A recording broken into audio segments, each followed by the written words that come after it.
ઘરેલું નુસ્ખા આ 10 રોગોનો ઇલાજ। 1. નારિયેળનું દૂધ વાળની જડમાં લગાડવાથી વાળ ખરવા ઓછા થાય છે। વાળની જડમાં એલોવેરા જેલ લગાવવાથી પણ વાળ ખરવા ઓછા થઈ જાય છે। 2. આદુના રસ અને લીંબાના રસને બરાબર માત્રામાં લેવાથી માથાના દુઃખ ખાવામાં લાભ થાય છે। તુલસીના પાનને પાણીમાં નાખીને ઉકાળો અને જ્યારે પાણી હલકું ગરમ થઈ જાય ત્યારે પી લો, માથાના દુઃખ ખાવામાં તરત જ રાહત મળશે। 3. ચહેરા પર પિમ્પલ આવી ગયા હોય તો પિમ્પલવાળા સ્થાન પર રાત્રે સૂતી સમયે થોડું લીંબુનો રસ લગાવી લો, સવાર સુધી ખીલ બેસી જશે।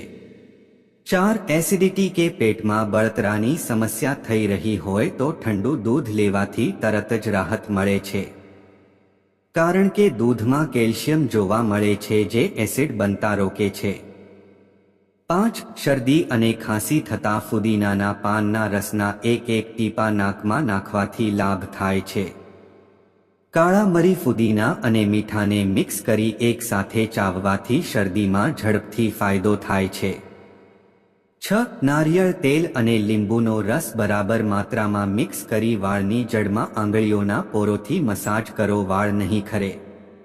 7. ફુદીનાના 5 થી 10 પાનને કચડીને રસ કાઢીને કાનમાં નાખશો તો આ કાનના દુખાવામાં આરામ મળે છે। 8. અજમાના બીજને કાળા મીઠા સાથે ચાવવાથી અપચામાં ફાયદો થાય છે। 9. મોઢામાં વાસ આવવાની ફરિયાદ હોય તો ફુદીનાના સૂકા પાનને વાટીને તેનું ચૂરણ બનાવી તેને દાંત પર મંજનની જેમ લગાવવું જોઈએ। આવું કરવાથી મોઢાની દુર્ગંધ દૂર થાય છે અને મસૂઢા પણ મજબૂત થાય છે।